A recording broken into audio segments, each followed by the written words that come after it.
Kembali ke Sumatera Selatan, Tribuners, Kota Palembang sejak Senin 6 September kemarin telah membuka PTM secara terbatas untuk sekolah di jenjang TK PAUD, SD, dan SMP. Wakil Wali Kota Palembang, Fitriani Agustinda meninjau pelaksanaan pembelajaran tatap muka atau PTM terbatas di SMPN 1 dan SMPN 13 Palembang di hari ketiga pada hari ini, Rabu 8 September. Dari pantauan tribunsumsel.com, orang nomor 2 di Kota Palembang dengan detail memeriksa satu persatu sarana protokol kesehatan di dua sekolah ini. Detail informasinya akan disampaikan oleh rekan wartawan Tribun Sumsel, Sri Hidayatun yang kini sudah bergabung bersama kami. Halo rekan Sri. Halo Dea. Oke, Sri bisa Anda informasikan bagaimana tadi pelaksanaan PTM terbatas di hari ketiga ini ya yang telah berlangsung di Kota Palembang? Iya Dea, terima kasih Tribuners. Kami laporkan sejak 6 September lalu, Kota Palembang telah melaksanakan pembelajaran tatap muka terbatas yang digelar untuk tingkat TK, PAUD, SD, dan SMP. Alhamdulillah sejauh ini pelaksanaan PTM terbatas ini berjalan dengan lancar. Seperti pelaksanaan di hari ketiga yang dipantau oleh Wakil Wali Kota Palembang, Fitrianti Agustinda, berjalan dengan lancar dan tidak ada tanda-tanda klaster baru. Semua sarana dan prasarana yang ada di sekolah pun lengkap, mulai dari tempat cuci tangan, hand sanitizer, masker, dan juga termogan, semua dilengkapi oleh pihak sekolah yang menggelar penyelenggaraan tatap muka terbatas ini. Fitri juga mengatakan hingga saat ini belum ada laporan kalau ada tanda-tanda klaster baru yang selama ini telah berjalan selama 3 hari di Kota Palembang, Dea. Oke, lalu berdasarkan informasi yang Anda terima juga, Sri, berapa banyak total sekolah di Kota Palembang sendiri yang telah melakukan PTM terbatas ini? Iya, Dea, seperti yang diketahui untuk di Kota Palembang ini memang tidak semua sekolah dibuka, namun pemerintah Kota Palembang akan membukanya secara bertahap. Untuk tahap awal ini, sebanyak 30 SMP negeri yang ada di Kota Palembang diizinkan untuk membuka. 5 sekolah untuk tingkat SD di setiap kecamatan itu yang terdiri dari 3 SD negeri dan 2 SD swasta. Dan untuk tingkat PAUD, hanya ada 3 PAUD di setiap kecamatan yang boleh buka. Nah, nanti jika 1 minggu berjalan lancar atau efektif ini, maka pemerintah Kota Palembang akan menambah lagi sekolah di setiap kecamatan untuk kembali dibuka untuk tahap kedua. Namun, sekolah ini tidak bisa dibuka asal, harus melewati verifikasi dulu oleh tim gugus tugas mengenai sarana dan prasarana yang lengkap. Dan dalam pelaksanaan PTM ini juga hanya berlangsung 2 jam, yang dibagi 3 sesi, ya ini mulai dari pukul 7.30 sampai 9.30 itu sesi pertama, sesi kedua 8.30 sampai 10.30, dan sesi ketiga pukul 10 sampai pukul 12 ya. Oke, kalau untuk perkembangan COVID-19 di Kota Palembang untuk saat ini bagaimana, Sri? Bisa Anda informasikan? Ya, berdasarkan dari data Dinas Kesehatan Kota Palembang, memang saat ini Palembang telah turun level menjadi level 3 dari sebelumnya level 4. Dan juga walaupun masih PPKM tetap berlanjut, tapi untuk kasus terkonfirmasi per tanggal 7 September 2021 ini angka kasus mulai semakin menurun. Dari tanggal 7 ini penambahan kasus hanya 56 atau menjadi 29.959 kasus. Kasus kesembuhan terus meningkat, yakni 61 atau menjadi 27.883 kasus. Dan untuk kasus kematian ini hanya 1 atau menjadi 1.143. Dan juga saat ini kami informasikan juga kalau Palembang sudah berada di zona kuning, dan untuk capaian vaksinasi juga telah mencapai 36,65% atau 460.269 dari target 1,2 juta gitu deh. Baik, Tribuners, tadi rekan Sri juga sudah melakukan wawancara bersama Wakil Wali Kota Palembang, Fitriani Agustinda. Berikut liputannya. Tadi kita sudah menghadiri SMP Negeri 1 dan sekarang dilanjutkan menghadiri SMP Negeri 13. Intinya kita memantau pelaksanaan sekolah tatap muka yang sudah berlangsung mungkin dari hari Senin, dan ada sekitar 30 SMP yang sudah melaksanakan sekolah tatap muka. Berdasarkan instruksi Mendagri nomor 4 level 3 ya. Jadi sudah bisa melaksanakan sekolah tatap muka. Dan kita sudah memantau pelaksanaannya, alhamdulillah ada beberapa sekolah yang sudah dipantau oleh Pak Wali dan juga dipantau oleh kami Wakil Wali Kota. Hampir rata-rata sekolah yang sudah kita kunjungi atau hampir rata-rata sekolah baik itu tingkat SMP maupun SD sudah betul-betul menerapkan. Ini harus betul-betul hati-hati. Jadi murid maupun wali murid tidak boleh melaksanakan kegiatan tatap muka dengan lepas masker. Dan alhamdulillah setelah kita bincang-bincang dan melihat langsung ke kelas, semuanya sudah terlaksana dengan baik dan kontrolnya sudah terlaksana. Cuman ada sedikit yang kita tekankan bahwa untuk anak-anak yang usia 12 tahun plus 2 hari, walaupun ada tersedianya cuci tangan di setiap ruang-ruang masuk sekolah dan juga pembatasan murid yang memang sesuai instruksi satu kelasnya hanya bisa kapasitasnya paling maksimal 15 orang dan mereka belajar sekitar 60 menit untuk dua pelajaran. Dan tadi sudah saya sampaikan bahwa selama aktivitas baik murid maupun guru itu tidak boleh lepas masker. Beralih ke informasi berikutnya, penerbangan pesawat perintis kembali beroperasi melayani penerbangan penumpang di Bandar Udara Trunojoyo, Sumeneb, Jawa Timur per hari Selasa 7 September kemarin. Pesawat yang beroperasi melayani rute dari Bandar Udara Trunojoyo menuju Bawean atau Bawean, Sumeneb. Informasi ini dikonfirmasi langsung oleh Kepala Unit Penyelenggara Bandar Udara Kelas 3 Trunojoyo Sumeneb, M. Kodri Arman. Kabar selengkapnya akan disampaikan rekan wartawan dari Tribun Madura, Ali Hafidz Syahbana, yang kini sudah terhubung bersama kami. Halo rekan Hafidz.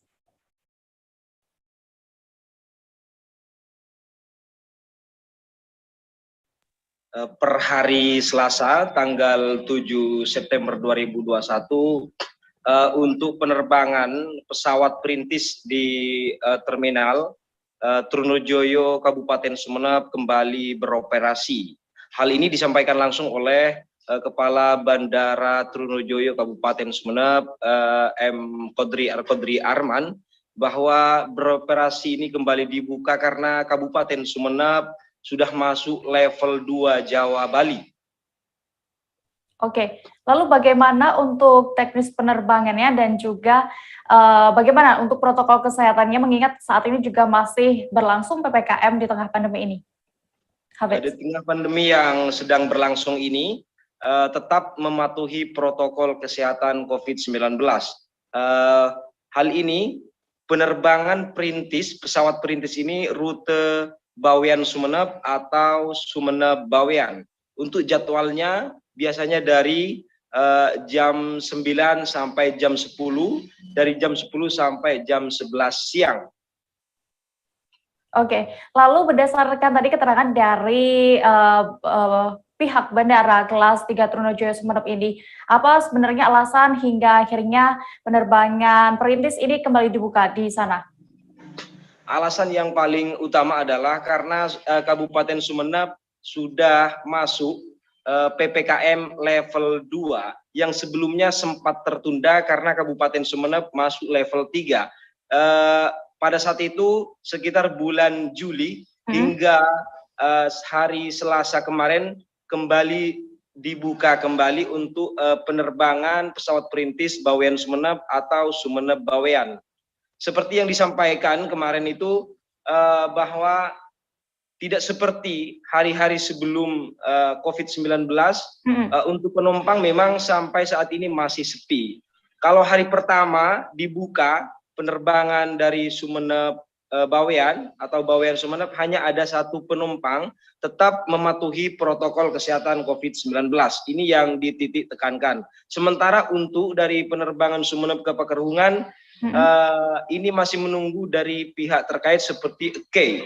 Apakah diizinkan untuk beroperasi rute penerbangan Sumeneb Pekerhungan, sementara hanya untuk rute Sumeneb Bawean, Bawean Sumeneb.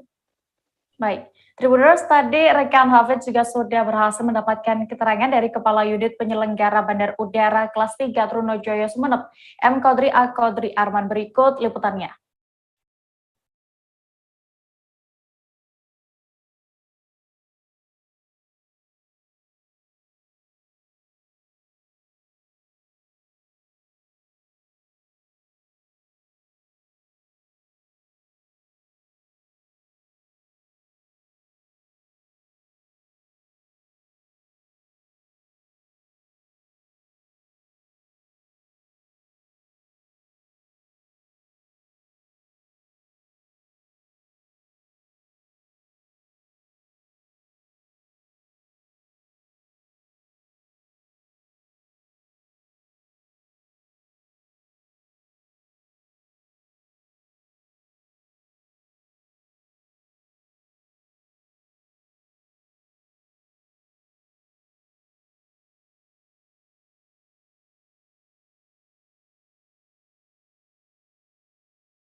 Panglima TNI Marsikal TNI Hadi Cahyanto bersama Kapolri Jenderal Polisi Listio Sigit Prabowo meninjau langsung pelaksanaan vaksinasi massal di Kota Pontianak pada hari ini Rabu 8 September 2021. Turut mendampingi Pangdam 12 Tanjung Pura Maijen TNI Muhammad Nur Rahmat, Kapolda Kalbar Irjen Pol Sigit Triharjanto, kemudian Gubernur Kalbar Sutarmiji serta sejumlah pejabat terkait. Untuk mengetahui lebih detailnya, sudah bergabung bersama kami rekan jurnalis Tribun Pontianak, Ferianto, yang kini akan menyampaikan laporan. Halo rekan Ferry. Siap, selamat sore. Ferry, bisa Anda informasikan apa sebenarnya agenda utama dari Panglima TNI dan Kapolri ini mengunjungi Kalimantan Barat? Siap deh, untuk Panglima dan Kapolri sendiri mengunjungi Kalimantan Barat. Informasi itu agenda utama keduanya mendatangi Kalimantan Barat terkait untuk membahas penanggulangan COVID-19 di Kalimantan Barat sendiri. Dan pada hari ini memang Panglima dan Kapolri di dua tempat sekaligus di Kota Pontianak. Yang pertama itu di Ayani Mega Mall Pontianak dan yang kedua itu di SMA Negeri 1 Pontianak ya. Baik, lalu dalam peninjauannya kali ini di Pontianak, kemana saja Panglima dan Kapolri selain itu? Nah, informasi yang kami dapatkan tadi kalau untuk tinjauan pertama itu Panglima dan Kapolri itu langsung mendatangi lokasi vaksinasi massal di Mega Mall Ayani Pontianak. Ya, dan kemudian dilanjutkan lagi dengan tinjauan ke lokasi vaksinasi massal di SMA Negeri 1. Kemudian dilanjutkan setelah itu Panglima bersama Kapolri ini menuju Makodam 12 Tanjung Pura untuk melakukan rapat terkait penanggulangan COVID-19 bersama Forkopimda Kalimantan Barat ya. Oke, lalu saat peninjauan ini apa saja yang disampaikan Panglima dan juga Kapolri? Nah, tadi pada saat peninjauannya pertama itu Panglima TNI menyampaikan bahwa walaupun dan berpesan utamanya menyampaikan pesan kepada seluruh masyarakat Kalimantan Barat khususnya dia walaupun sudah sampai saat ini sudah menerima vaksin tapi diharapkan warga Kalimantan Barat itu untuk tetap disiplin menerapkan protokol kesehatan karena bagi warga yang sudah divaksin pun masih ada kemungkinan juga untuk terpapar COVID-19 dan Panglima sendiri juga menghimbau kepada seluruh warga masyarakat itu untuk bersama-sama mengikuti program vaksinasi massal ini agar kita segera mungkin herd immunity atau kekebalan kelompok terhadap COVID-19 ya. Oke. Dan kemudian juga Kapolri menyampaikan melanjutkan dari Panglima, Kapolri menyampaikan itu bahwa untuk warga masyarakat Kalimantan Barat walaupun sampai saat ini sudah level PPKM level 3 bukan PPKM level 4 seperti beberapa waktu lalu di Kota Pontianak dan Singkawang, namun pada saat di level PPKM level 3 ini Kapolri menghimbau untuk warga tidak terlena dan tetap juga disiplin untuk menerapkan protokol kesehatan. Selain itu pihaknya sendiri dari kepolisian bakal terus melakukan distribusi secara lancar terkait program vaksinasi ini agar program vaksinasi di Kalimantan Barat cepat terselesaikan Dea. Demikian. Oke. Lalu berdasarkan pantauan Anda tadi di lokasi, bagaimana dengan respons masyarakat saat tahu ada Panglima TNI dan juga Kapolri meninjau saat mereka melakukan vaksinasi?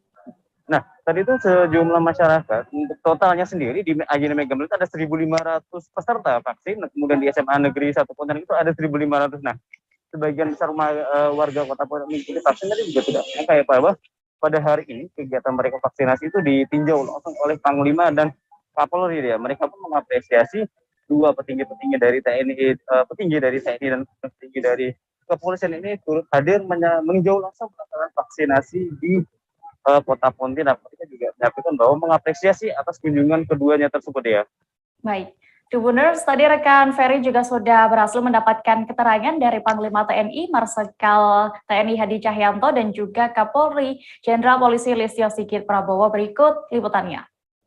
Bapak Kapolri meninjau vaksinasi, satuan vaksinasi di mall dengan peserta vaksinasi banyak. Hari ini sekitar 1.500. Tujuan kami adalah untuk mempercepat vaksinasi di wilayah Kalimantan Barat ini sehingga target kekebalan kelompok bisa segera tercapai. Namun kami juga perlu mengingatkan bahwa walaupun kita sudah divaksin, namun tetap patuh terhadap protokol kesehatan yaitu 3M, memakai masker, mencuci tangan dan menjaga jarak. Mudah-mudahan target hari ini juga bisa tercapai sesuai yang kita rencanakan. Terima kasih.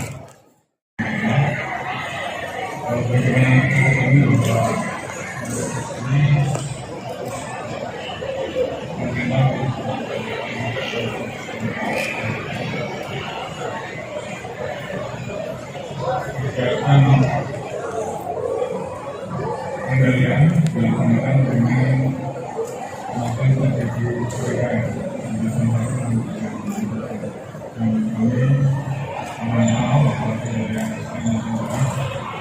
ini ada 10 wilayah yang masuk dalam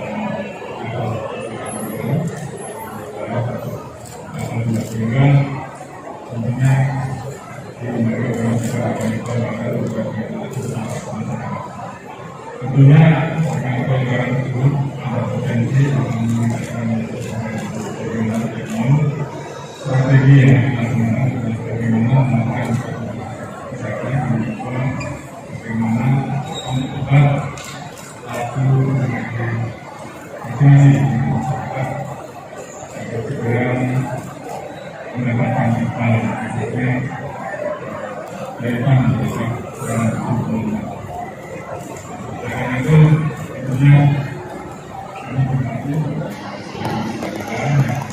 melakukan konsentrasi vaksinasi dan kita melakukan mengingatkan untuk akan mengingatkan diri atau kontribusi bangsa yang baik dan silakan menjaga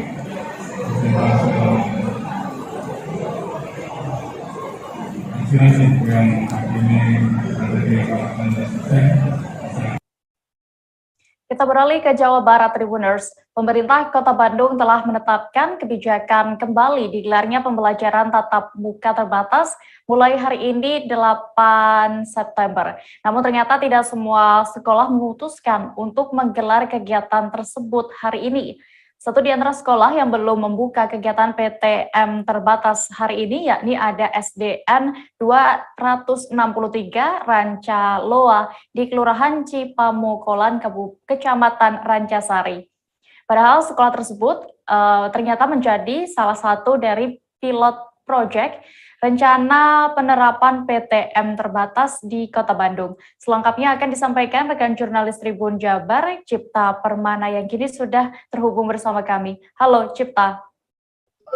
Ya, selamat siang Mbak Dea. Selamat siang semua. Benar.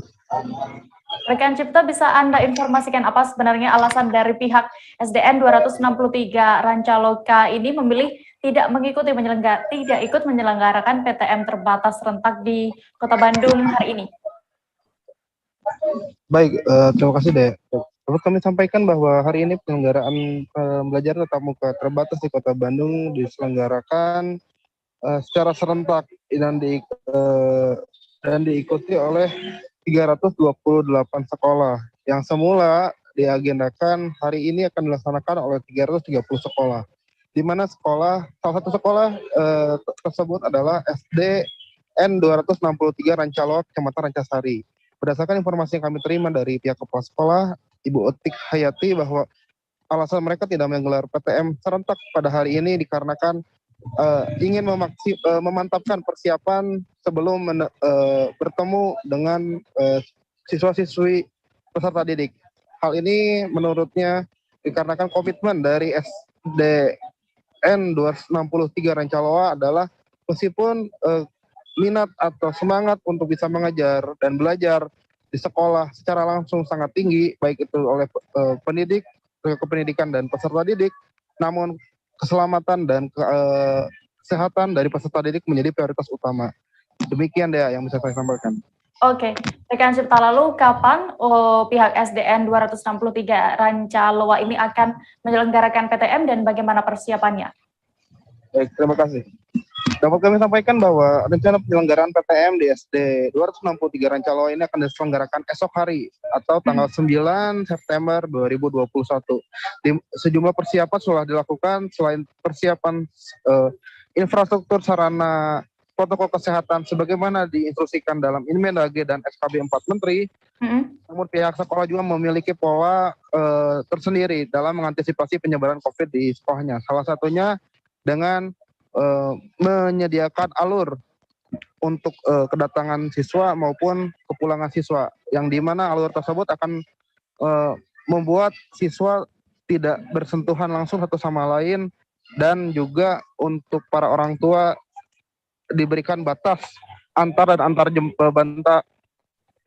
batas antar dan batas jemput dari siswa-siswinya yang hanya sampai batas gerbang sekolah. Dan untuk siswa-siswa yang ada di dalam sekolah itu jadi sepenuhnya tanggung jawab oleh pihak sekolah. Demikian mungkin. Selain itu juga perlu kami sampaikan bahwa jumlah siswa yang ada di sekolah ini menerapkan ada 36 rombel. Masing-masing rombel ada 36 siswa. Nah, di mana dalam pola pembagian pendidikan ini selain menerapkan masa pembelajaran 120 menit atau 2 jam saja dari tiap siswanya atau tiap jenjangnya, tapi juga di sekolah ini juga menerapkan sistem seperti sistem ganjil genap ya. Jadi hari Senin itu kelas 1, kelas 3 dan kelas 5, esoknya kelas 2, kelas 2, kelas 4 dan kelas 6. Artinya dengan cara pola berjenjang ini dimungkinkan siswa-siswi itu akan terminimalisir untuk dapat berinteraksi langsung dengan teman-temannya. Demikian yang saya sampaikan. Oke, Cipta, lalu bagaimana dengan upaya dari SDN 263 Rancaloa ini untuk mengantisipasi nantinya ada siswa yang tidak masuk ke kelas dan belajar bersama teman-temannya? Baik, itu juga tadi terima kasih. Itu juga tadi sempat saya tanyakan terkait adanya beberapa fenomena di sekolah lain di mana siswa karena sudah 1,5 tahun tidak bertemu dengan gurunya secara langsung, dengan rekannya secara langsung, ada kemungkinan untuk ada kekhawatiran atau ketakutan untuk bisa bertemu dengan teman-teman lainnya di sekolah.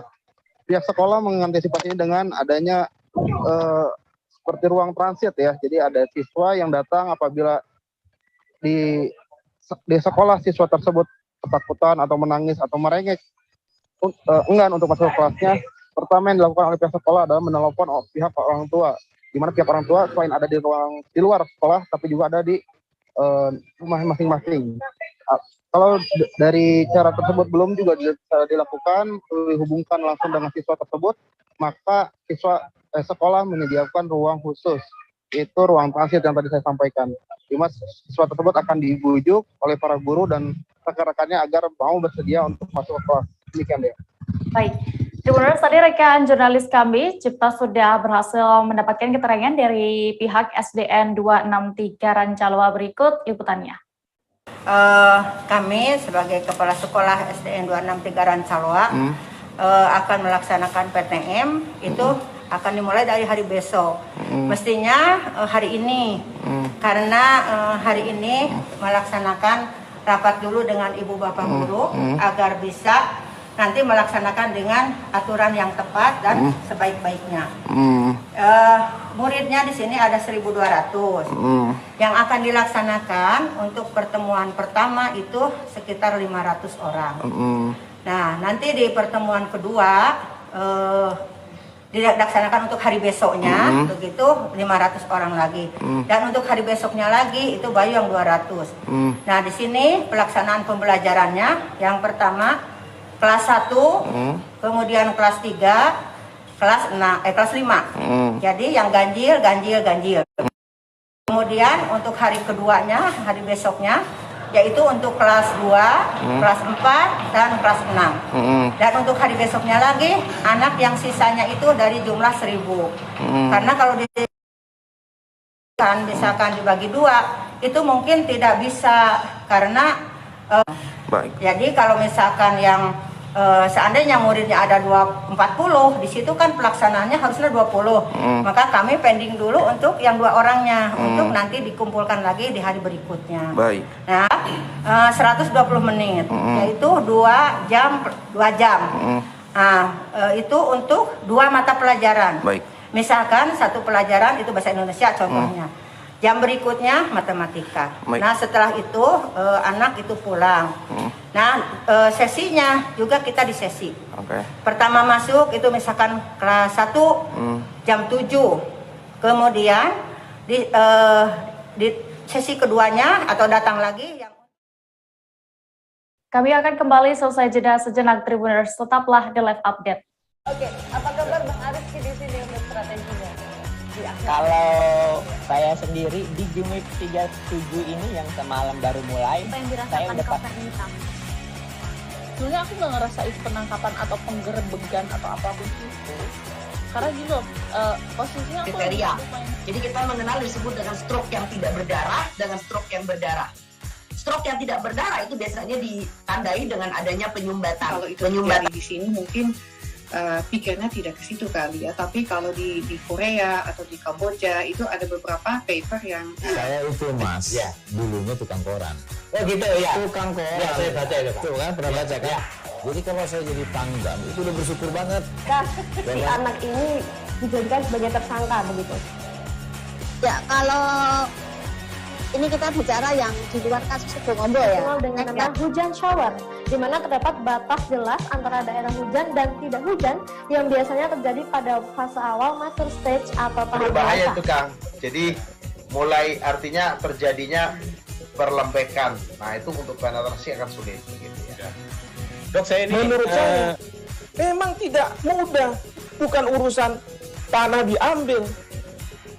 Kalau misalnya Amerika Serikat sekarang, Rasulullah mengatakan dalam sebuah hadis bahwa berpuasa di 6 hari Syawal itu.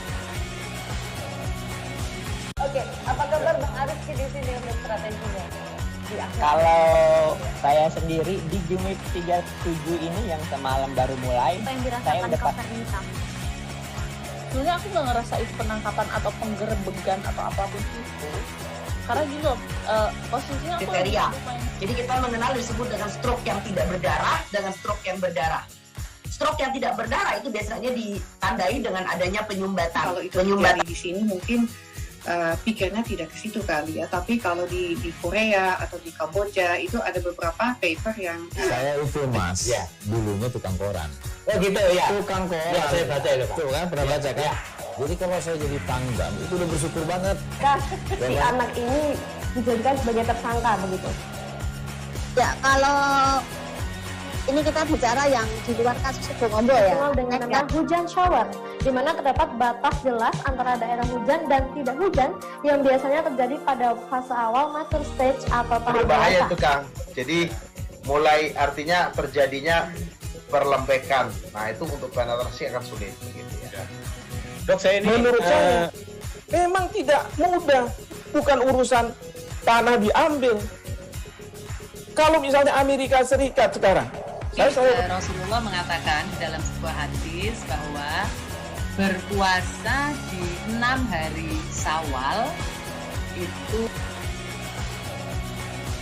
Oke, apa kabar Bang Ariski di sini untuk strateginya? Kalau saya sendiri di Game Week 37 ini yang semalam baru mulai, Apa yang saya dirasakan udah Cover Hitam? Sebenarnya aku nggak ngerasain penangkapan atau penggerebegan atau apapun itu. Karena gini loh, posisinya aku Kriteria. lumayan. Jadi kita mengenal disebut dengan stroke yang tidak berdarah dengan stroke yang berdarah. Stroke yang tidak berdarah itu biasanya ditandai dengan adanya penyumbatan. kalau itu terjadi di sini mungkin pikirnya tidak ke situ kali ya. Tapi kalau di Korea atau di Kamboja itu ada beberapa paper yang Saya itu mas, ya dulunya tukang koran. Oh gitu ya? Tukang koran. Ya, saya baca itu Pak. Tuh kan pernah baca kan? Ya. Jadi kalau saya jadi pangdam itu udah bersyukur banget. Si anak ini dijadikan sebagai tersangka begitu. Ya, kalau ini kita bicara yang di luar kasus Bongombo ya. Dikenal dengan nama hujan shower, di mana terdapat batas jelas antara daerah hujan dan tidak hujan. Terima kasih Anda masih menyaksikan live update Tribuners. Kita menuju informasi berikutnya. Dalam rangka Pekan Olahraga Nasional atau PON ke-20 di Papua, 600 relawan penari kolosal akan memeriahkan ajang nasional ini. Untuk Kota Jayapura sendiri, jumlah penari ada sebanyak 200 orang dari total keseluruhan. Pada Rabu siang ini, 200 relawan penari kolosal asli Papua terlihat tengah berlatih di Auditorium Universitas Cendrawasih, AB Pura, Kota Jayapura, Papua. Informasi lengkapnya akan disampaikan oleh rekan jurnalis Tribun Papua, Tirza Bonyadone yang kini sudah tersambung bersama kami. Halo Tirza. Baik, selamat sore.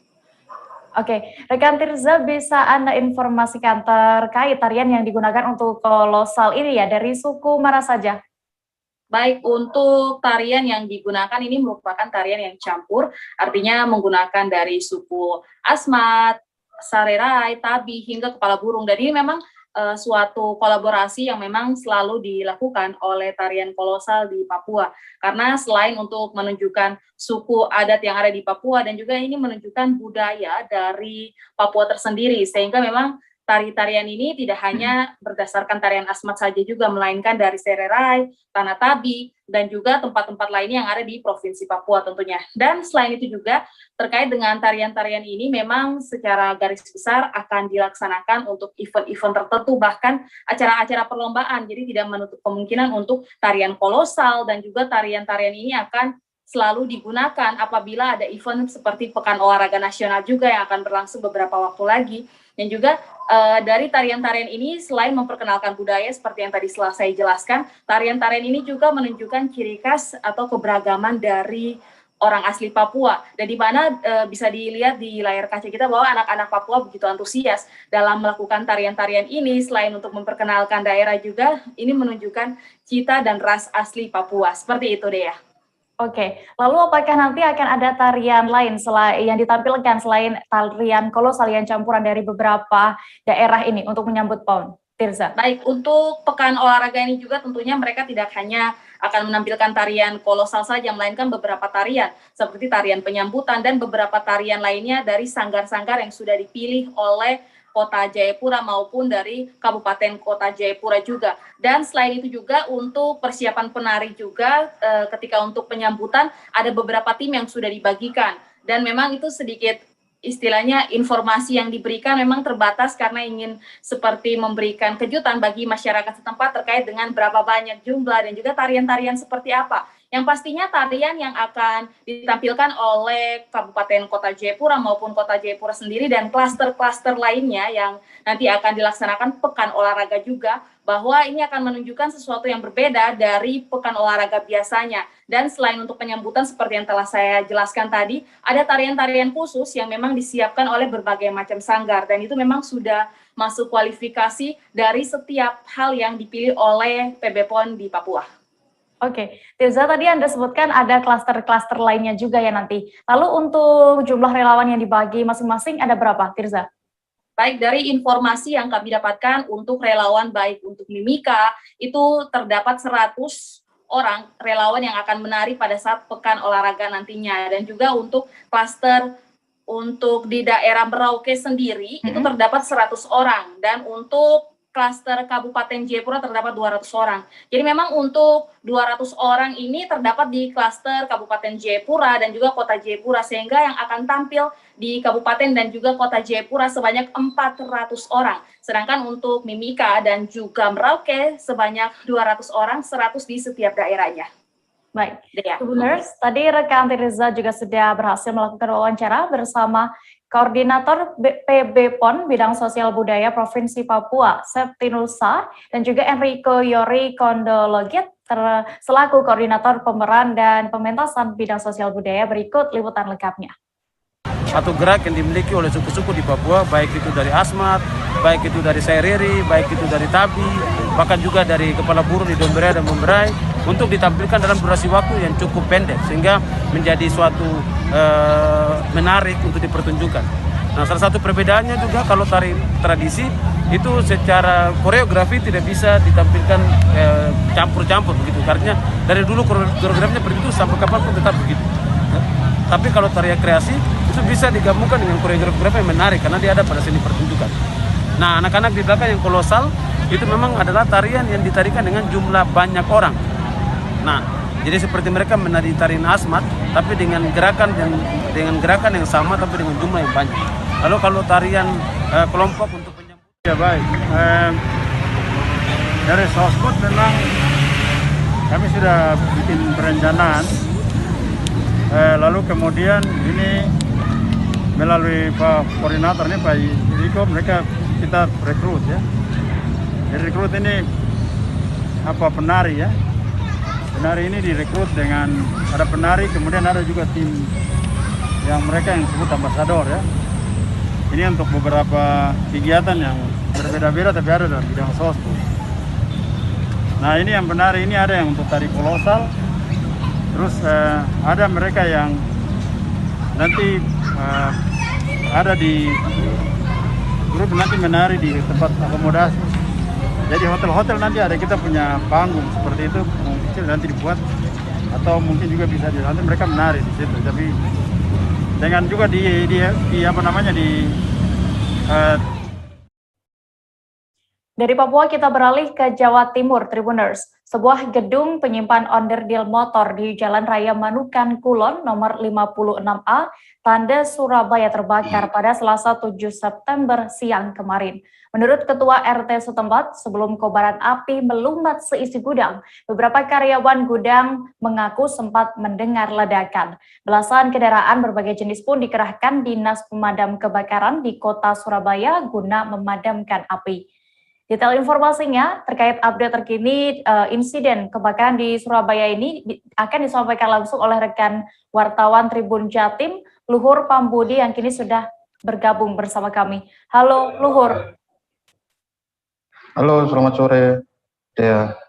Rekan Luhur, bisa Anda ceritakan bagaimana kronologi lengkapnya insiden kebakaran gudang onderdil di Surabaya ini? Ya, untuk insiden kebakaran atau dalam tanda kutip istilah kode 65 untuk penanda insiden kebakaran yang terjadi di suatu wilayah ini, informasi kami pun insiden kebakaran dilaporkan terjadi pukul 13.30 setengah 2 tepatnya, yakni sebuah gudang onderdil berukuran luas gudangnya adalah 20 kali 30. Jadi ketika petugas pemadam kebakaran tiba di lokasi kejadian, sebagaimana video yang berhasil kita peroleh, yakni api sudah membesar dan melumat hampir keseluruhan, bahkan bisa keseluruhan benda-benda onderdil ada di dalam gudang. Masih kami pun beberapa saat sebelum api melumat dan mengamuk sebesar itu, terdapat beberapa pekerja yang sedang bertugas untuk melakukan packing beberapa onderdil yang siap untuk dikirim ataupun dijual. Dan sebelum api berkobar, para petugas yang ada di dalam situ atau para karyawan tepatnya itu sempat melarikan diri atau sempat menyelamatkan diri, dan disampaikan juga dari informasi yang kami pun dari pihak kepolisian, alhamdulillah tidak ada korban jiwa atau korban luka dari pihak petugas, karyawan, warga setempat ataupun dari pihak petugas pemadam kebakaran. Demikian deh. Oke, Luhur, lalu bagaimana penanganan kebakaran saat itu oleh PMK Surabaya? Apakah ada kendala saat itu? Oke, perlu kami ketahui untuk insiden tersebut pihak pemadam kebakaran Kota Surabaya cukup memberikan respon yang sangat cepat karena mekanisme mereka adalah respon time-nya kurang dari 7 menit dan terdapat sedikitnya sejumlah 17 kendaraan pemadam kebakaran berbagai macam jenis yang datang ke lokasi.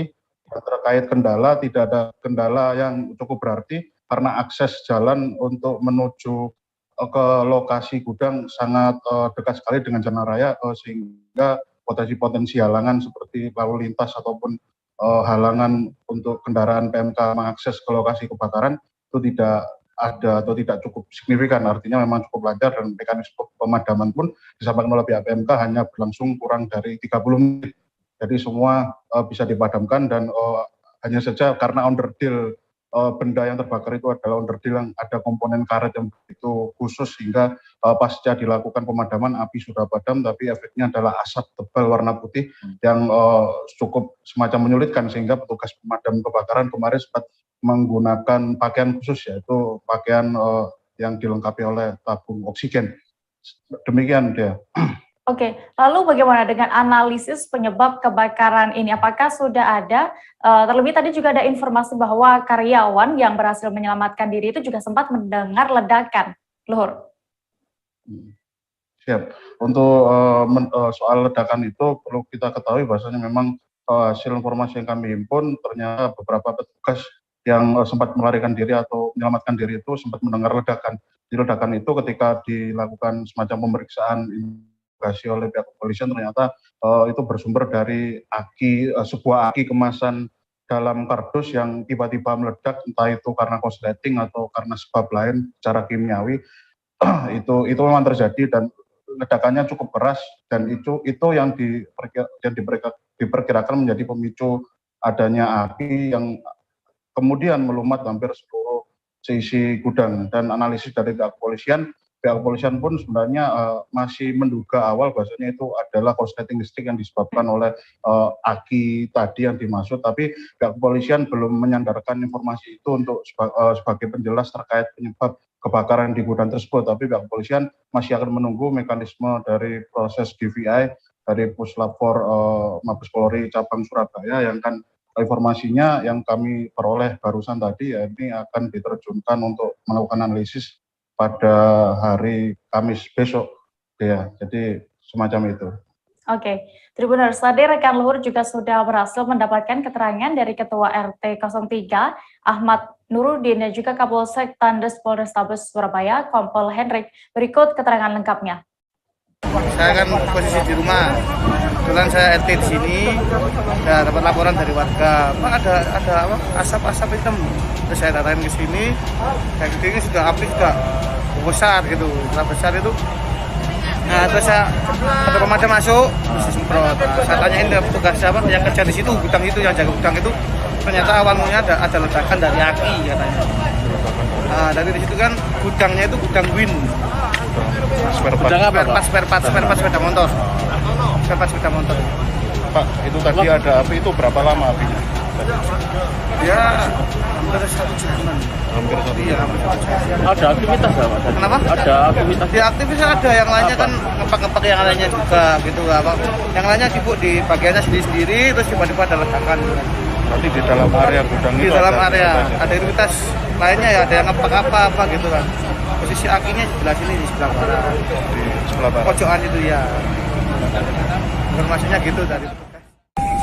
Kejadiannya tadi pukul 13.30. Ini merupakan gudang spare part motor. Jadi untuk alhamdulillah api sudah dapat dipadamkan jam 14.30. Untuk dugaan sementara ini masih kita dalami, dan ini tim dari identifikasi Polrestabes sedang menyelidiki. Untuk korban jiwa sama luka dipastikan korban jiwa itu tidak ada, jadi kerugian material. Hanya kerugian material saja.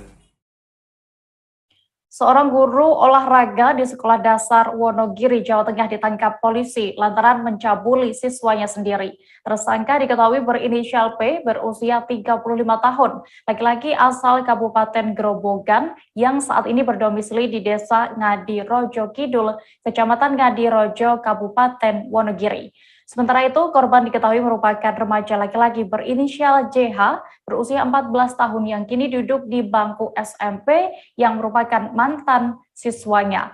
Kabar selengkapnya akan disampaikan rekan wartawan dari Tribun Solo, Erlangga Bima Sakti, yang kini sudah terhubung bersama kami. Halo, rekan Bima. Halo, Dia. Bima, bisa Anda informasikan apa sebenarnya modus pelaku ini hingga tega mencabuli muridnya sendiri? Oh iya, untuk modus pelaku dijelaskan oleh Kasat Reskrim Polres Wonogiri. Jadi modusnya pelaku ini mengajak siswanya yang masih duduk di bangku kelas 4 SD, itu diajak ke salah satu ruangan di sekolah, dan modusnya itu guru minta untuk dipijat. Jadi siswanya itu diminta untuk mijat guru. Nah, setelah dipijat-pijat, gantian guru ganti yang mijat siswa. Nah, entah jadi untuk bilangnya seperti apa, tiba-tiba langsung ketika dipijat-pijat itu terjadi kejadian itu. Untuk detailnya tidak diberitahu. Baik, Bima. Lalu informasinya bahwa kejadian ini sudah beberapa tahun lalu saat korban ini masih menjadi murid pelaku. Lalu bagaimana bisa terungkap saat ini? Iya, untuk kejadian terjadi di kurun waktu 2016 sampai 2018, 2 tahun yaitu saat si korban ini JH masih duduk di kelas 4 SD. Baru terungkap sekarang, itu kronologinya saat itu menurut keterangan polisi, si ayah korban ini melihat si anaknya dan ibunya itu sedang berpelukan dan menangis. Kemudian ditanya, ada apa? Baru si korban itu berani buka suara kalau setelah menjadi korban pencabulan oleh mantan gurunya. Mungkin baru berani bercerita karena sebelumnya belum tahu, karena kalau perbuatan seperti itu termasuk pencabulan. Nah, jadi dilaporkannya baru saja ini.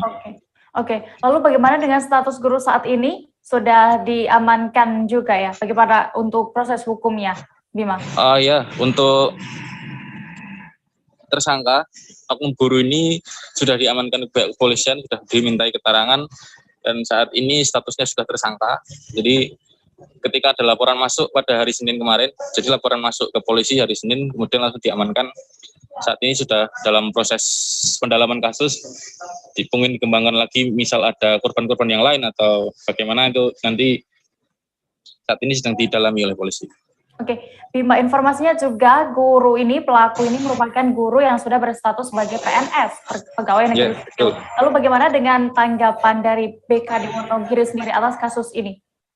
Ya, untuk BKD sendiri tadi sudah mendapat laporan tentang salah satu oknum guru PNS yang ada di Wonogiri menjadi tersangka kasus pencabulan. Untuk tindakan yang dilakukan BKD sementara ini hanya dari sisi kepegawaian saja, untuk proses hukum diserahkan ke polisi. Tapi dari sisi kepegawaian di BKD Wonogiri saat ini memberhentikan sementara atau membebas tugaskan sementara si pelaku agar tidak mengganggu proses hukum yang berjalan. Jadi untuk sementara dibebas tugaskan karena seorang guru, jadi sementara ini tidak mengajar begitu. Oke. Dan juga untuk gaji kan tidak mengajar karena tidak melakukan kewajiban, jadi nanti informasinya hanya sekitar 50% yang akan dibayarkan. Kemudian juga tadi menurut keterangan BKD Wonogiri, apabila putusan dari pengadilan sudah sah, sudah terpidana, jadi tidak menutup kemungkinan si pelaku, si tersangka itu akan dijatuhi hukuman pemecatan secara tidak hormat dari PNS. Tidak menutup kemungkinan. Terima kasih rekan wartawan dari Tribun Solo, Erlangga Bima Sakti melaporkan dari Wonogiri. Selamat kembali bertugas. Kita beralih ke informasi berikutnya, Tribuners. KM Sabuk Nusantara 95 yang berlayar ke Pulau Miangas memilih tidak bersandar di dermaga Miangas. Alasannya, pihaknya khawatir akan dihembus ombak dan membentur dermaga sehingga membahayakan kapal dan juga merusak dermaga. Pasalnya beberapa hari terakhir ini diketahui cuaca buruk tengah melanda perairan Nusa Utara. KM Sabuk Nusantara 95 pun terpaksa memilih untuk mengapung di perairan di dekat dermaga. Untuk mengetahui informasi lebih detailnya, sudah bergabung bersama kami rekan jurnalis Tribun Manado, Ivan Mamentiwalo, yang akan menyampaikan laporan. Halo, Ivan. Halo, selamat sore, Dea. Ivan, bisa Anda gambarkan bagaimana situasi terkini saat proses evakuasi penumpang KM Sabuk Nusantara ini di Pulau Miangas? Saya lapor dari Kepulauan Talaut, Pulau Miangas, Provinsi Sumatera, pasca evakuasi tentang KM Sabuk Nusantara 95 pada Selasa kemarin siang, di mana untuk kondisi laut pada saat itu berombak. Jadi berdasarkan informasi, kapal KM Sabuk Nusantara 95 itu tidak bisa merapat atau tidak bisa berlabuh di pelabuhan Miangas, seperti itu.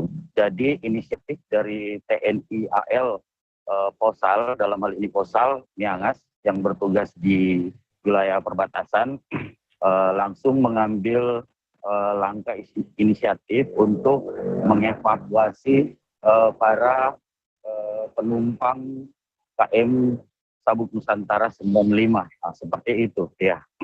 Oke, lalu bisa Anda informasikan lebih detail ya terkait penyebab KM Sabuk Nusantara ini tidak bisa berlabuh di Pelabuhan Pulau Miangas? Ya oke. Selain kondisi cuaca dari beberapa hari kemarin di Kabupaten Kepulauan Talaut berombak, angin kencang dan ombak semakin besar, jadi kapal KM Sabuk Nusantara 95 tidak bisa merapat di Pelabuhan Miangas seperti itu. Dan bisa dijelaskan lagi kalau untuk saat ini untuk situasi laut di Kabupaten Kepulauan Talaut sudah mulai reda, ombak sudah mulai reda dan hanya hanya angin yang saat ini masih bertiup, seperti itu dia. Oke, Ivan, tadi kapal ini juga memilih tidak berlabuh karena cuaca buruk itu. Lalu bisa Anda deskripsikan sebenarnya kondisi Pelabuhan Pulau Miangas ini jika mengalami cuaca buruk, bagaimana, Ivan? Ya, oke dia. Kabupaten Kepulauan Talaut atau Pulau Miangas ini terletak bagian utara di Sulawesi Utara, di mana untuk kondisi laut di wilayah kepulauan Kabupaten Kepulauan Talaut, apalagi masih musim penghujan seperti ini, untuk ombak, untuk situasi cuaca sering terjadi cuaca seperti ombak dan angin, hingga khusus untuk di Pelabuhan Miangas beberapa kapal tidak bisa berandak atau berlabuh seperti itu. Jika kapal tidak bersandar dan melabuh di dermaga Pulau Miangas, pihak TNI atau mereka untuk mengambil atau menjemput semua penumpang bisa ke darat atau bisa sendiri, seperti itu ya. Baik, Tribuners, tadi rekan event juga sudah berhasil mendapatkan keterangan dari Letda Laut Ahmad Roni selaku PGS dan Posal Miangas. Berikut liputan lengkapnya. Kami Posal Miangas beserta dibantu oleh seluruh warga siang ini telah melaksanakan evakuasi terhadap penumpang dan barang KM Sabuk Nusantara 95, di mana kapal tersebut dari tadi malam sudah berada di perairan Pulau Miangas.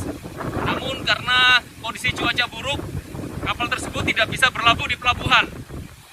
Dimulai dari pukul 05.00, kami personil Miangas dengan warga Miangas telah melakukan evakuasi penumpang dan barang KM Sabuk 95 dan seluruh penumpang dan barang dalam keadaan aman terkendali. Demikian. Puluhan mahasiswa yang tergabung dalam Cipayung Kota Ambon menggelar aksi penolakan kenaikan tarif angkutan kota atau angkot. Aksi unjuk rasa ini digelar di perempatan pos kota, Jalan Sultan Hairun, Kecamatan Sirimau, Kota Ambon pada Rabu 8 September siang tadi. Dalam aksinya, massa membawa sejumlah poster serta berorasi secara bergantian menyuarakan aspirasi mereka. Selengkapnya akan disampaikan rekan jurnalis Tribun Ambon, Alvin Risanto, yang kini sudah terhubung bersama kami. Halo rekan Alvin. Halo rekannya, halo Tribuners. Baik, Alvin, bisa Anda informasikan bagaimana tadi jalannya demo? Apakah ricuh atau bagaimana pantauan Anda? Iya, baik, terima kasih rekan Dea. Pada saat demo yang berlangsung tadi pukul 12:22 waktu Indonesia Timur di perempatan pos Kota Ambon itu, demo berlangsung begitu damai, tidak ada kericuan. Namun pada saat ketika para demonstrasi ini berlangsungkan mendatangi kantor balai kota yang tidak jauh dari tempat demo yang pertama tadi, sempat terjadi memanas antara para petugas Pamung Praja dengan para pendemonstran, dikarenakan para demonstran ini ingin ini sama dengan wali kota Ambon, tapi tidak diizinkan masuk untuk oleh para polisi pamung praja tersebut ya. Terus pada saat dari pantauan saya juga pada saat pukul jam 2 waktu Indonesia Timur, masyarakat para demonstran ini langsung menolak ke kantor DPRD Kota Ambon untuk meluangkan aspirasi mereka di sana, dan diterima baik oleh wakil DPRD Kota Ambon Rustam Latipono. Terus di Rustam Latipono sendiri akan segera memanggil pihak Pertamina dengan pihak pemerintah Wali Kota Ambon untuk duduk bersama mendengar aspirasi para pendemonstran ini, bahwa kebijakan kenaikan tarif angkut dan juga penghapusan BBM jenis premium ini memberatkan para warga, seperti itu ya. Oke, lalu apa saja yang menjadi tuntutan para pendemo kali ini, Alvin? Ya, baik, Dea. Untuk tuntutan pendemo ini tadi yang disampaikan di depan kantor Balai Kota Ambon dan juga disampaikan langsung ke Rustam Latipono, wakil DPRD Kota Ambon. Mereka mendesak Presiden Joko Widodo untuk mencabut peraturan Presiden nomor 96 tahun 2001 tentang penyedia pendistribusian dan harga jual eceran BBM. Terus mereka juga meminta Wali Kota Ambon untuk menstabilkan harga angkutan kota yang disinyalir memberatkan warga Kota Ambon, dan juga dia meminta DPRD untuk segera mendesak Wali Kota atas penghapusan premium yang dilakukan Pertamina dan juga di Wali Kota Ambon. Terus mereka juga meminta DPRD untuk segera memanggil pimpinan cabang Pertamina Kota Ambon untuk mengevaluasi program Langit Biru yang dicanangkan Pertamina beberapa bulan lalu. Terus mereka juga meminta tuntutan mereka agar segera ini oleh wali kota nantinya. Begitu dia. Oke, lalu apa sebenarnya penyebab naiknya tarif angkutan kota ini? Dan juga sebenarnya sudah sejak kapan?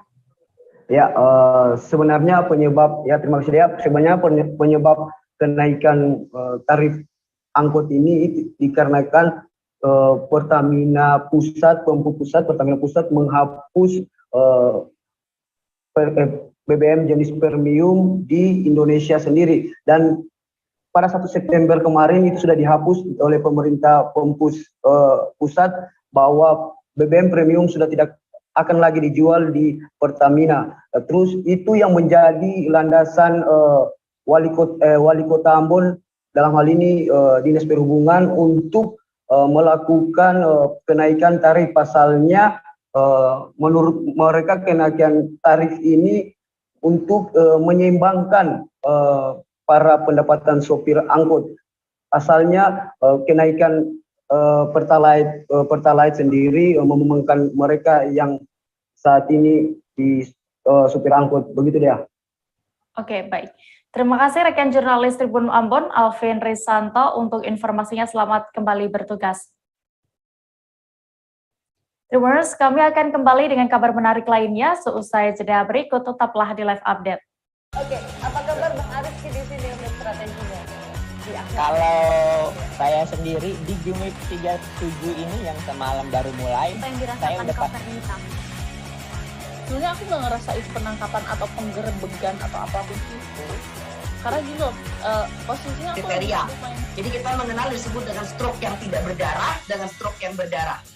Stroke yang tidak berdarah itu biasanya ditandai dengan adanya penyumbatan. Kalau itu terjadi di sini mungkin pikirnya tidak ke situ kali ya, tapi kalau di Korea atau di Kamboja itu ada beberapa paper yang saya itu Mas, ya, dulunya tukang koran. Oh gitu ya. Tukang koran. Ya, saya baca itu Pak. Tuh kan pernah baca kan? Ya. Jadi kalau saya jadi tanggam itu udah bersyukur banget. Si anak ini dijadikan sebagai tersangka begitu. Ya, kalau ini kita bicara yang di luar kasus Situbondo ya. Dengan nama hujan shower, di mana terdapat batas jelas antara daerah hujan dan tidak hujan yang biasanya terjadi pada fase awal mature stage atau tahap berbahaya dewasa. itu Kang. Jadi mulai artinya terjadinya perlembekan. Nah itu untuk penetrasi akan sulit gitu ya. Dok, menurut saya memang tidak mudah, bukan urusan tanah diambil. Kalau misalnya Amerika Serikat sekarang, Rasulullah mengatakan dalam sebuah hadis bahwa berpuasa di 6 hari Syawal itu. Oke, apa kabar Bang Arief di sini untuk strateginya? Kalau saya sendiri di Jumip 37 ini yang semalam baru mulai, saya udah Sebenarnya aku nggak ngerasa itu penangkapan atau penggerebegan atau apapun itu. Karena gini loh, posisinya aku kriteria. Jadi kita mengenal disebut dengan stroke yang tidak berdarah dengan stroke yang berdarah. Stroke yang tidak berdarah itu biasanya ditandai dengan adanya penyumbatan. Kalau itu terjadi di sini mungkin pikirnya tidak ke situ kali ya. Tapi kalau di Korea atau di Kamboja itu ada beberapa paper yang saya itu Mas, dulunya tukang koran. Oh gitu ya. Tukang koran. Ya, saya baca itu, Pak. Tuh kan, pernah baca kan? Jadi kalau saya jadi tanggam itu udah bersyukur banget. Si anak ini dijadikan sebagai tersangka begitu. Ya, kalau ini kita bicara yang di luar kasus Situbondo ya. Dengan nama hujan shower, di mana terdapat batas jelas antara daerah hujan dan tidak hujan yang biasanya terjadi pada fase awal mature stage atau tahap Berbahaya dewasa. itu Kang. Jadi mulai artinya terjadinya perlembekan. Nah itu untuk penetrasi akan sulit. Gitu ya. Dok, menurut saya memang tidak mudah, bukan urusan tanah diambil. Kalau misalnya Amerika Serikat sekarang, Rasulullah mengatakan dalam sebuah hadis bahwa berpuasa di 6 hari Syawal itu. Oke, apa kabar Bang Arief di sini untuk strateginya? Kalau saya sendiri di Jumip 37 ini yang semalam baru mulai, saya udah Sebenarnya aku nggak ngerasa itu penangkapan atau penggerebegan atau apapun itu. Karena gini loh, posisinya aku kriteria. Jadi kita mengenal disebut dengan stroke yang tidak berdarah dengan stroke yang berdarah. Stroke yang tidak berdarah itu biasanya ditandai dengan adanya penyumbatan. Kalau itu terjadi di sini mungkin pikirnya tidak ke situ kali ya. Tapi kalau di Korea atau di Kamboja itu ada beberapa paper yang saya itu Mas, dulunya tukang koran. Oh gitu ya. Tukang koran. Ya, saya baca itu, Pak. Tuh kan, pernah baca kan? Jadi kalau saya jadi tanggam itu udah bersyukur banget. Si anak ini dijadikan sebagai tersangka begitu. Ya, kalau ini kita bicara yang di luar kasus Situbondo ya. Dengan nama hujan shower, di mana terdapat batas jelas antara daerah hujan dan tidak hujan yang biasanya terjadi pada fase awal mature stage atau tahap Berbahaya dewasa. itu Kang. Jadi mulai artinya terjadinya perlembekan. Nah itu untuk penetrasi akan sulit. Gitu ya. Dok, menurut saya memang tidak mudah, bukan urusan tanah diambil. Kalau misalnya Amerika Serikat sekarang, Rasulullah mengatakan dalam sebuah hadis bahwa berpuasa di 6 hari Syawal itu. Kembali di live update Tribuners, kita menuju ke informasi berikutnya. Lembaga Pemasyarakatan atau Lapas Kelas 1 Tangerang mengalami kebakaran pada dini hari tadi.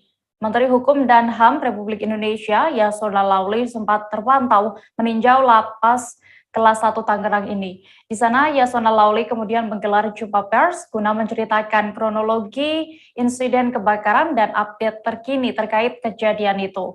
Informasi lengkapnya akan disampaikan oleh rekan jurnalis Warta Kota, Gilbert Semsandro yang kini sudah tersambung bersama kami. Halo Gilbert. Ya baik, siap rekan dia. Gilbert, bisa Anda informasikan tadi kronologi kejadian kebakaran ini saat Menteri Yasona Lauli ini menggelar jumpa pers? Baik, dia.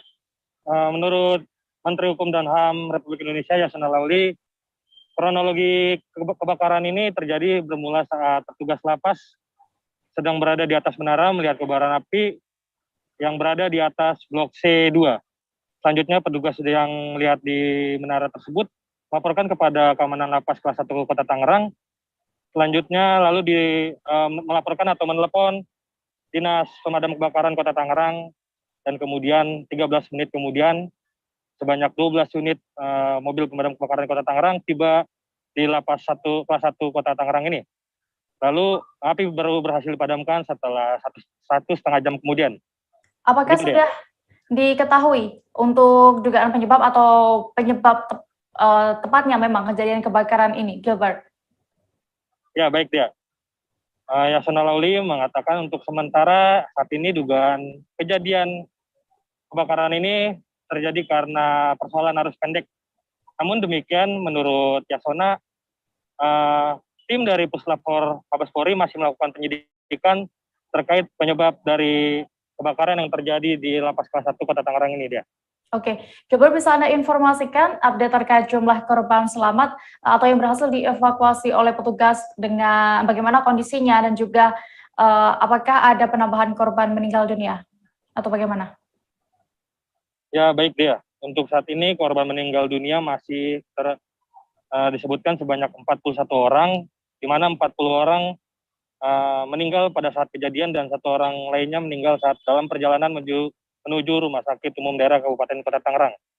Lalu untuk narapidana yang selamat yang berhasil dievakuasi oleh para petugas dari Lapas kelas 1 Kota Tangerang ini sebanyak 81 orang, dan untuk korban luka ringan yaitu sebanyak 31 orang yang saat ini sedang menjalani perawatan di klinik yang berada di dalam area lapas. Untuk para narapidana yang mengalami luka berat, itu jumlahnya sebanyak 8 orang. Saat ini sedang berada di Rumah Sakit Umum Daerah Kabupaten Tangerang. Untuk korban yang tewas, saat ini sudah dalam perjalanan menuju atau sudah sampai di Rumah Sakit Polri Kramat Jati untuk dilakukan identifikasi. Karena menurut Yasona, korban sulit diselidiki karena sudah hangus terbakar.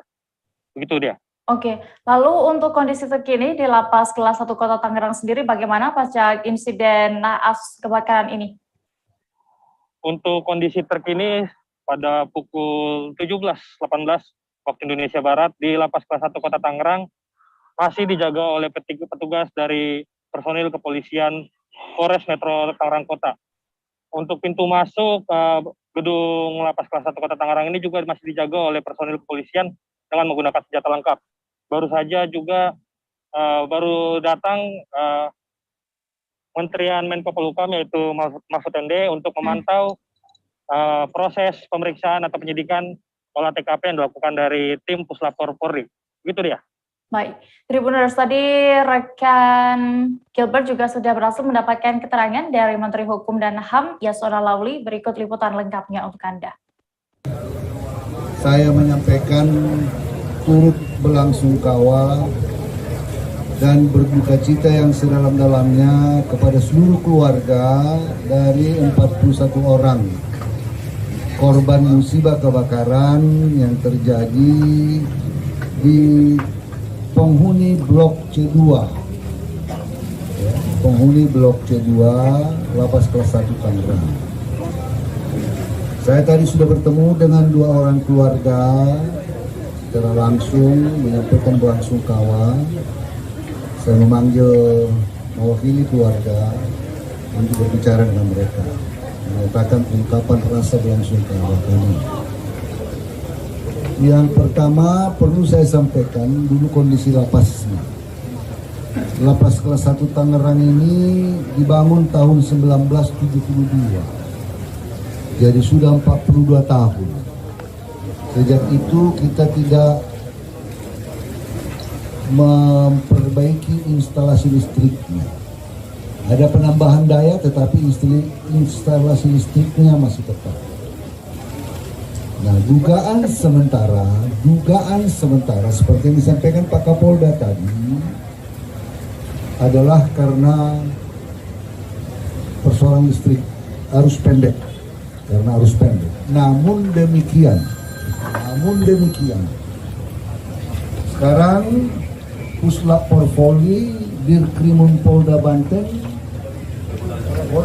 Polda Metro Jaya sedang meneliti sebab musabab dari Menteri Koperasi dan UKM Republik Indonesia, Teten Mas Duki, menghadiri temu koperasi sektor pangan seprovinsi Lampung pada hari ini Rabu 8 September. Dalam kesempatan itu, Teten ingin memastikan potensi koperasi sektor pangan di Lampung cukup besar untuk menjadi lumbung pangan nasional. Pasalnya, pembatasan aktivitas masyarakat sebagai upaya penanganan pandemi COVID-19 saat ini memang cukup berpengaruh terhadap aktivitas ekonomi. Detail informasinya akan disampaikan oleh rekan wartawan Tribun Lampung, Bayu Saputra, yang kini sudah bergabung bersama kami. Halo rekan Bayu.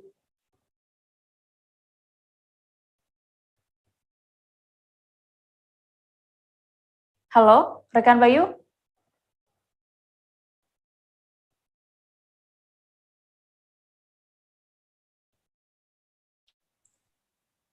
Rekan Bayu? Halo rekan Dea. Baik. Bayu, bisa Anda informasikan sebenarnya dalam rangka apa lebih detailnya Menteri Teten ini berkunjung ke Lampung? Apa saja agendanya ini?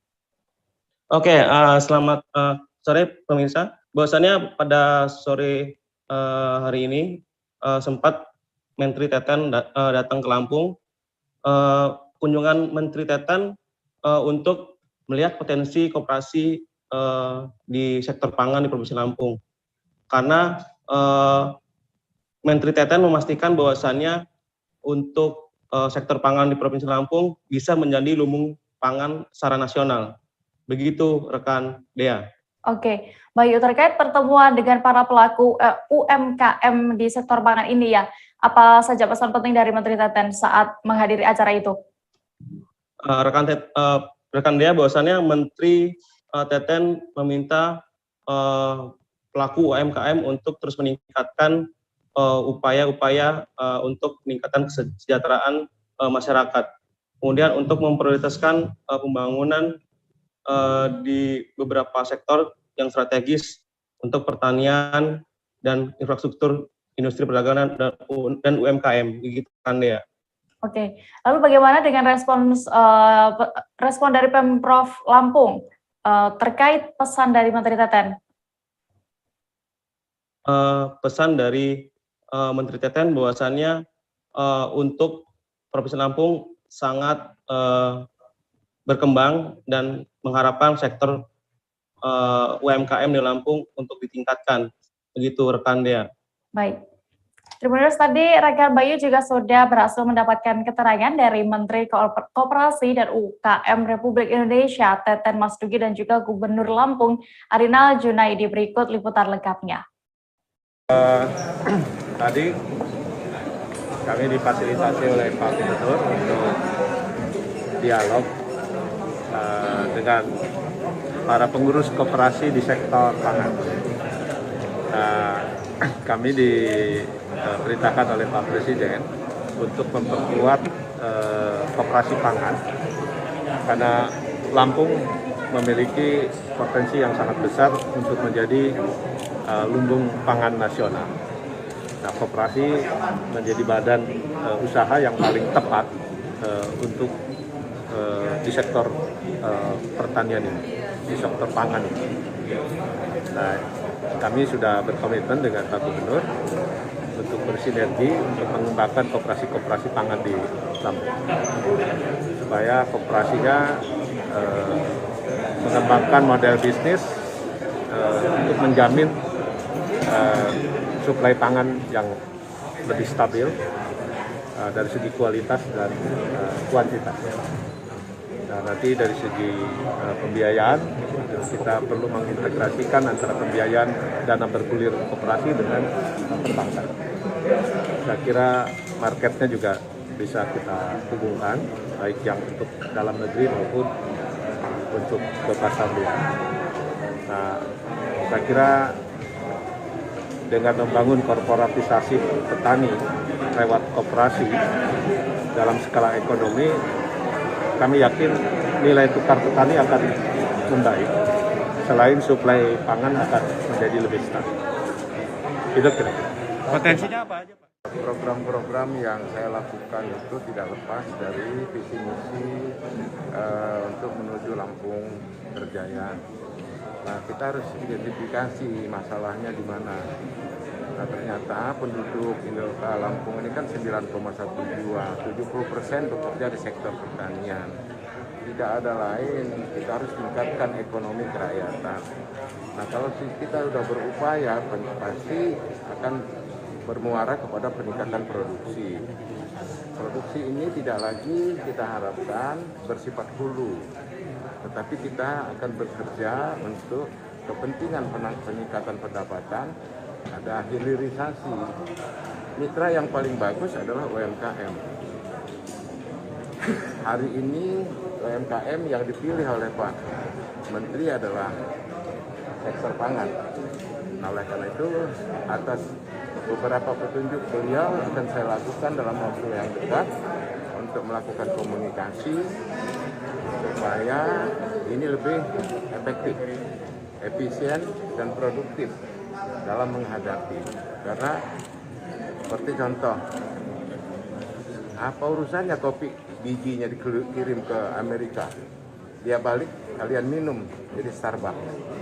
Nah, kalau kita bikin sendiri, Indonesia punya penduduk nomor 4 di dunia, kita kirim aja sampai ke Papua kopi kita, kopi Lampung.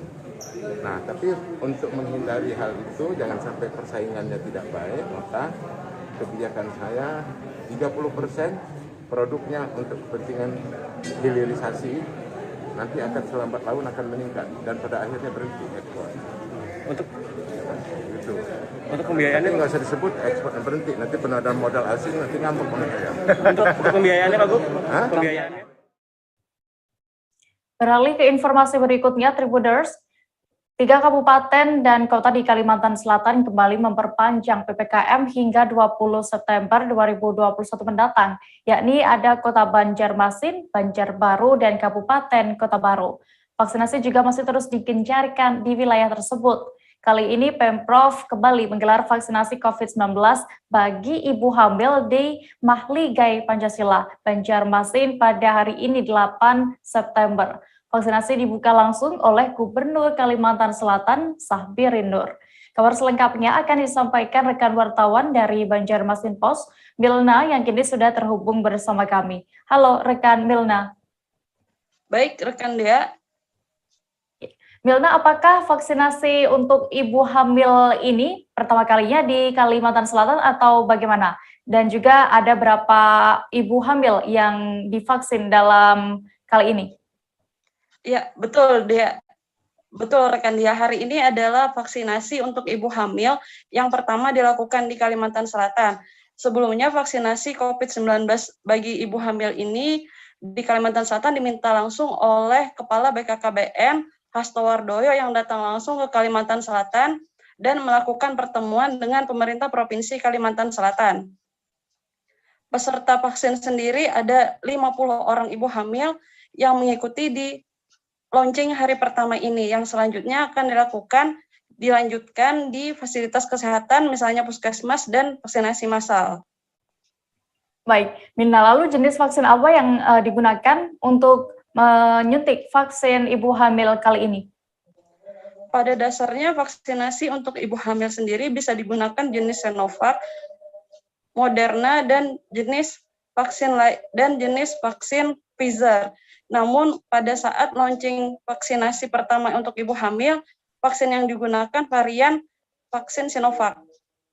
Oke, lalu karena ini juga vaksinasi pertama kalinya ya untuk ibu hamil di sana, apakah sebelumnya ada ibu hamil yang terpapar COVID-19 di Kalsel selama ini, dan juga apakah juga ada yang meninggal dunia akibat terpapar COVID-19?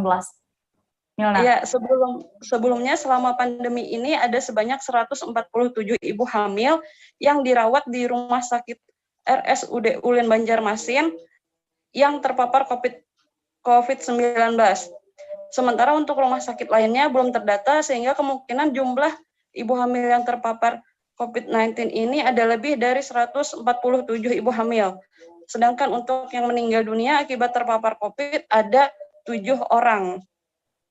Baik, Tribuners, tadi rekan Milna juga sudah berhasil mewawancarai satu di antara peserta vaksin, ibu hamil, Hajah Mariana. Berikut keterangan lengkapnya untuk Anda. Hamilnya usia 35, kata dokter kandungan saya itu berbahaya, jadi sebaiknya memang harus divaksin. Jadi ibu hamil yang hamil di atas 13 minggu sebaiknya memang harus dilakukan vaksinasi untuk melindungi selama masa kehamilan. Setelah vaksin itu ada lah. Ada usia kandungannya sendiri berapa sudah berarti? 5 bulan berarti 20 minggu lah. Oh iya, memang sudah saatnya vaksin. Ya. Ini aman. Hampir 2 tahun sudah siswa-siswi di berbagai daerah di Indonesia, termasuk di Jawa Timur, harus belajar secara daring imbas dari adanya pandemi COVID-19. Kini sejumlah sekolah di Kabupaten Lumajang mulai menggelar pembelajaran tatap muka atau PTM terbatas. Pada hari pertama masuk sekolah, terlihat memang para murid terlihat antusias untuk mengikuti PTM terbatas. Untuk mengetahui lebih detailnya, sudah bergabung bersama kami rekan jurnalis Surya, Tony Hermawan yang akan menyampaikan laporan. Halo rekan Tony.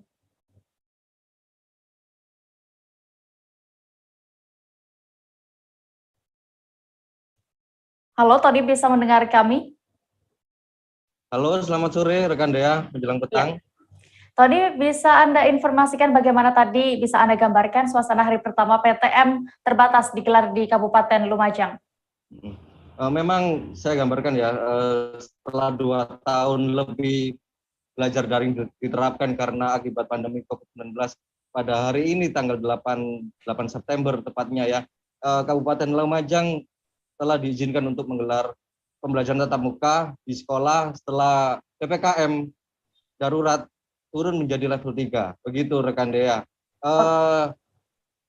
Terlihat hari pertama ini memang antusias siswa-siswi cukup terlihat baik ya. Jalan-jalan pagi itu jalanan dipenuhi dengan siswa-siswi yang menuju ke sekolah. Seperti itu gambarannya rekan Dea. Oke, lalu bagaimana untuk teknis PTM terbatas di masa pandemi ini sendiri di Kabupaten Lumajang sendiri?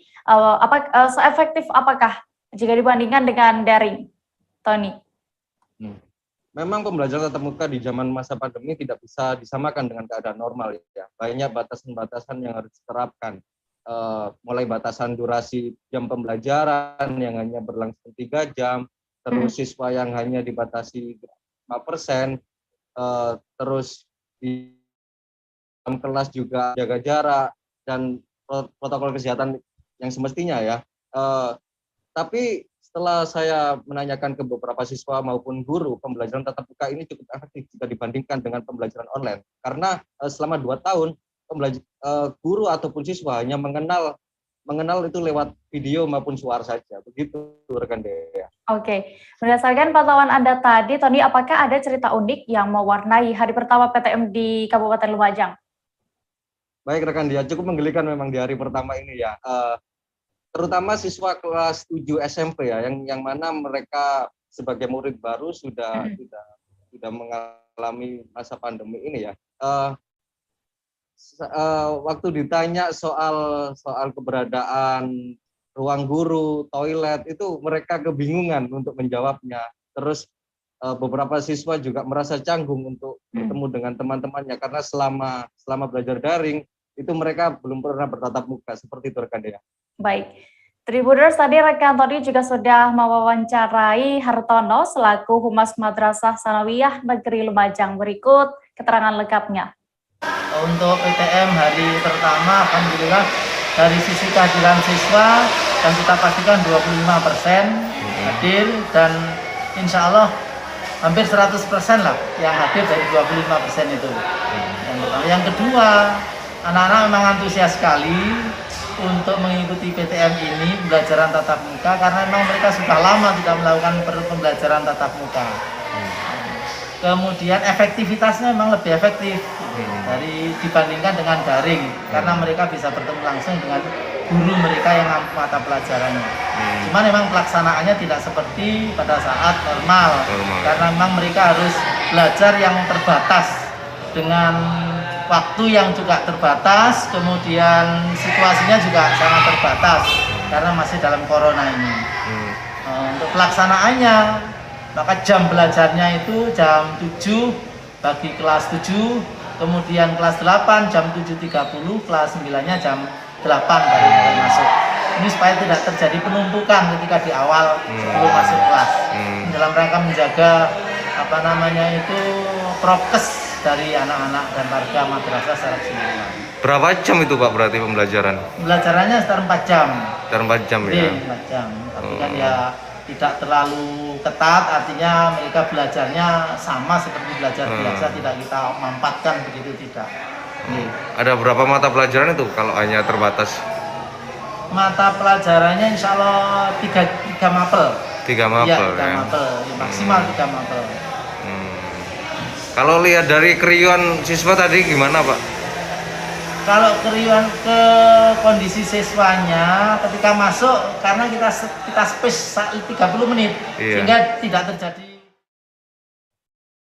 Aliansi Gerakan Rakyat untuk PT Toba Pulp Lestari atau TPL menemui Wakil Kota Dewan Perwakilan Daerah Republik Indonesia atau DPD Sultan Bahtiar Najamuddin di Kompleks Parlemen Senayan, Jakarta pada hari ini 8 September.